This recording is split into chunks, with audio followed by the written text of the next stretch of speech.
আমরা 3D album সফটওয়্যারটা install করা দেখব।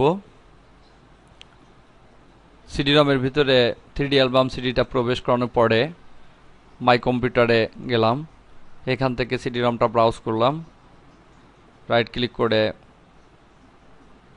ওপেন। এখান থেকে সিরিয়াল টেক্সট নামে একটা টেক্সট ডকুমেন্ট আছে, এটা ডাবল ক্লিক করে ওপেন করে এখান থেকে সিরিয়াল নাম্বারটাকে আমরা কপি করে নিই।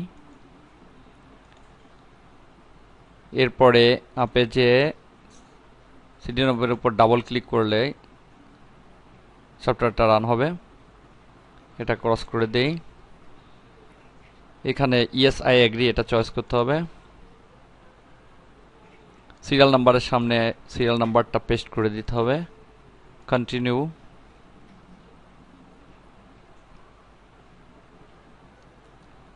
এরপর সফটওয়্যারটা ইনস্টল হতে থাকবে। এখানে 100% পর্যন্ত আমাদেরকে অপেক্ষা করতে হবে, তারপর ফিনিশ বাটনে ক্লিক করতে হবে।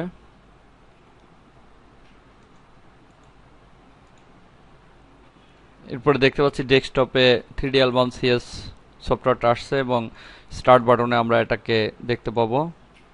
তো আমরা প্রথমে ডেস্কটপ থেকে এখানে প্রবেশ করি। প্রবেশ করে দেখতে পাচ্ছি সর্বশেষ বাটন এখানে মেনু লেআউট মেনুটা রয়েছে।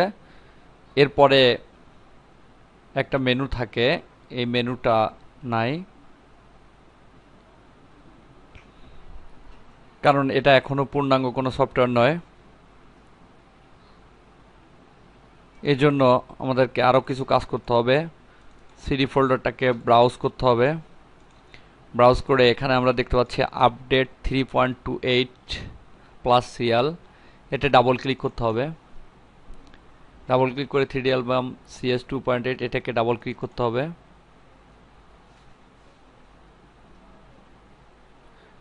দেখতে পাচ্ছি এখানে একটা ডায়লগ বক্স আসছে, নেক্সটে ক্লিক করতে হবে।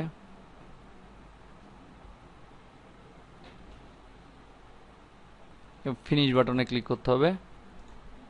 এবার আমরা সফটওয়্যারটার ভিতরে প্রবেশ করে দেখি ক্যাপচার নামে একটা মেনু সবার শেষে যোগ হয়েছে। এই মেনুটা এই আপডেটে ক্লিক না করা পর্যন্ত এই মেনুটা আসবে না, আর এই মেনুটা না আসলে আমরা কখনোই ভিডিও ফাইল তৈরি করতে পারবো না। এই জন্য অবশ্যই আমাদেরকে সফটওয়্যারটা ইনস্টল করার পরে আপডেট করে নিতে হবে।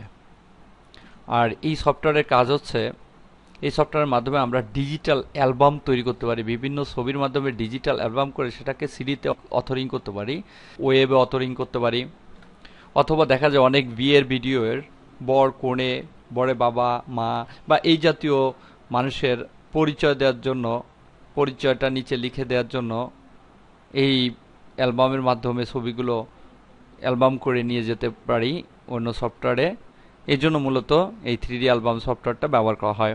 এটা ভিডিওর ক্ষেত্রেও হতে পারে অথবা ডিজিটাল অ্যালবাম তৈরি করার ক্ষেত্রে হতে পারে। যেহেতু এখানে আমরা কাজ করতে শেখানোর জন্য এই সফটওয়্যারগুলো দিয়ে 3D অ্যালবামের মাধ্যমেও স্টিল পিকচার নিয়ে বিভিন্ন কাজ করে ভিডিও তৈরি করা যায় এবং যেগুলো যে ভিডিও ক্লিপটা অন্যান্য ভিডিও এডিটিং সফটওয়্যারে ব্যবহার করা যায়।